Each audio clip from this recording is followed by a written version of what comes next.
De la nourriture. Il y en avait beaucoup. Pour survivre sans bouger, il faut avoir de l'avance. Prévoir le moment où la nature ne donne plus. Les sédentaires ne sont pas encore des agriculteurs. Ils cueillent des baies et des céréales. Ils ne savent pas encore que l'on peut cultiver les plantes sauvages.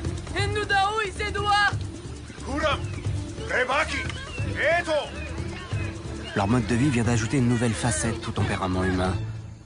Une facette que les nomades ne connaissent pas. Le sens de la propriété. Pour nous, nomades, les richesses de la terre sont à tout le monde. Les sédentaires ne peuvent plus penser ainsi. Sans leurs réserves, ils ne peuvent plus survivre. Alors naît ce sentiment étrange. La crainte de se faire ravir ces richesses.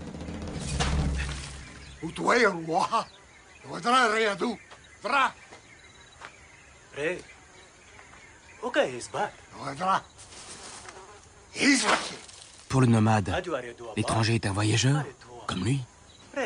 Même lorsque les denrées sont rares, on doit partager pour survivre.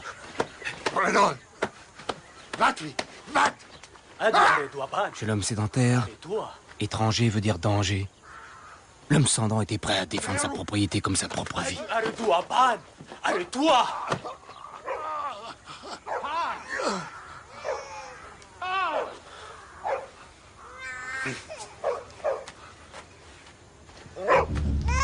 Nous étions entrés dans ce village comme partout, comme chez nous.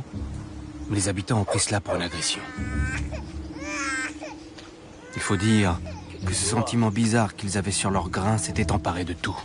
Leur maison était à eux, leur sac de pierre, et même l'eau qu'ils mettaient dedans.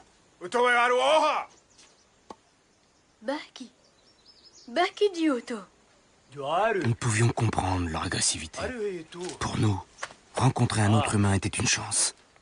Et on lui devait l'hospitalité. Mais chose la plus extraordinaire, ils considéraient que la terre aussi était leur propriété. Cette terre, sur laquelle les ancêtres de nos ancêtres avaient vécu, ils voulaient que personne n'y entre dorénavant sans leur consentement. Oh non!